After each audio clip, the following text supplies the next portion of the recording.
Have you ever felt like there's something powerful inside you, something waiting to be discovered, but hidden just beneath the surface of everyday life?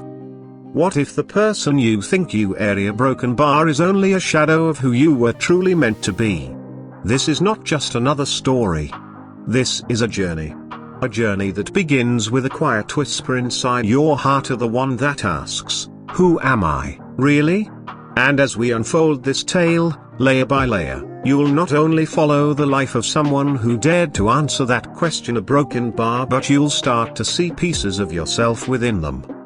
Their fears, their doubts, their struggles, but also their transformation. So, open your heart, and open your mind. Because by the end of this story, you might just find that the key to your future, a broken bar, has been within you all along. A warm breeze drifted through the quiet valley, rustling the leaves as dusk painted the sky in shades of amber and violet. Beneath the fading light, a young figure sat alone on a weathered bench, eyes fixed on the distant horizon. Though surrounded by stillness, an unspoken battle stirred inside. For as long as he could remember, he had followed paths others drew for him, rarely questioning, rarely exploring beyond what was expected. But something had shifted. A restless energy pulsed beneath his skin, urging him to ask more, feel deeper, listen harder. That evening, his thoughts returned to an old journal left behind by someone he'd never met, but whose words echoed with uncanny familiarity. The pages, yellowed with age, chronicled triumphs, heartbreaks, and moments of quiet revelation. As he read, he saw not just another's life here, but glimpses of his own reflections in between each line. Those accounts spoke of courage born from confusion, strength found in vulnerability, and choices made not by certainty, but by instinct. Driven by a need to uncover the layers he'd buried beneath routines, expectations, and fear, he stood up. Feet uncertain at first, then firmer with every step, he followed a narrow trail into the forest.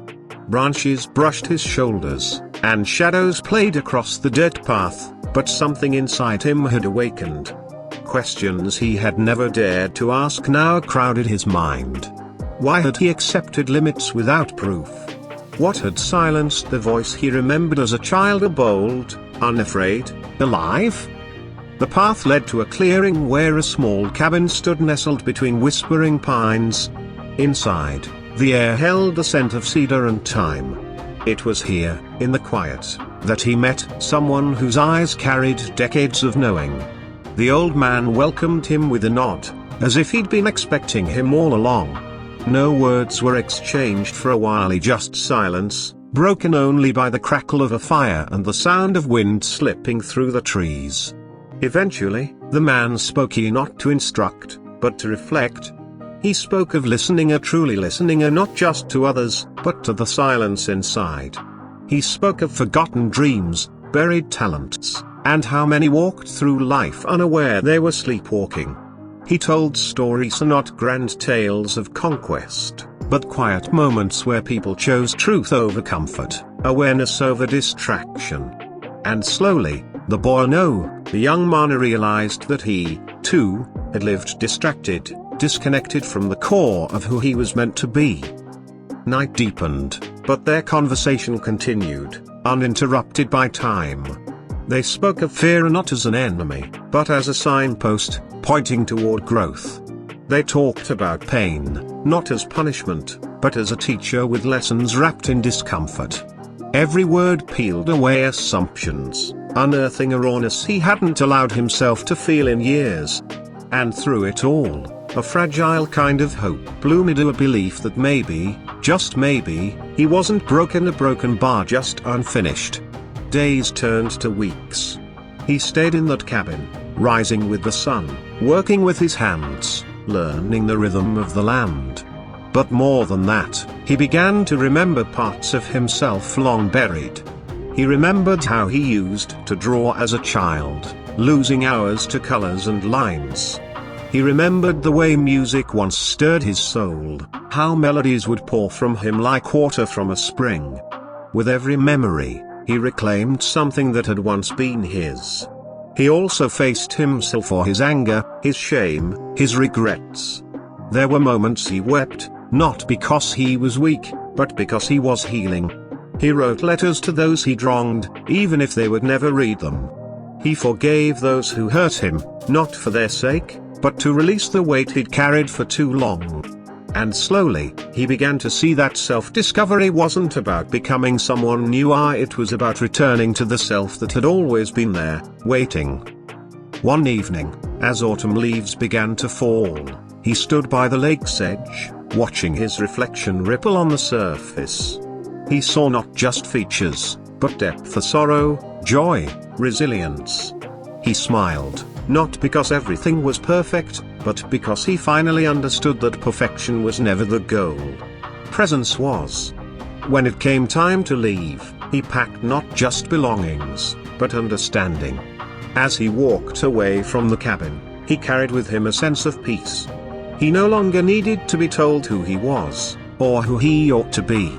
He knew. Not in loud declarations or rehearsed affirmations, but in the quiet way his spirit settled in his chest. Back in the world he once escaped, he moved differently. He listened more, judged less. He created again art, music, stories, offering them not for approval, but as extensions of his truth. People noticed the change, though they couldn't quite name it. He no longer chased things that once felt urgent: titles, recognition, validation. Instead, he sought connection, depth, meaning. He mentored others, not as someone with all the answers, but as someone unafraid to share his questions. And in doing so, he lit paths for others, just as someone once lit the way for him. He learned that purpose wasn't found, it was chosen, shaped by the actions he repeated, the love he gave, the truths he lived. Though storms still came, he no longer ran. He faced them with rooted feet, open hands, and eyes that no longer avoided the mirror. He had learned that real strength wasn't the absence of struggle, but the willingness to stay, to feel, to rise. And in that rising, he discovered something extraordinary: that his life, in all its beauty and brokenness, wasn't just a journey back to himself, a broken bar. It was a gift meant to inspire others to begin their own.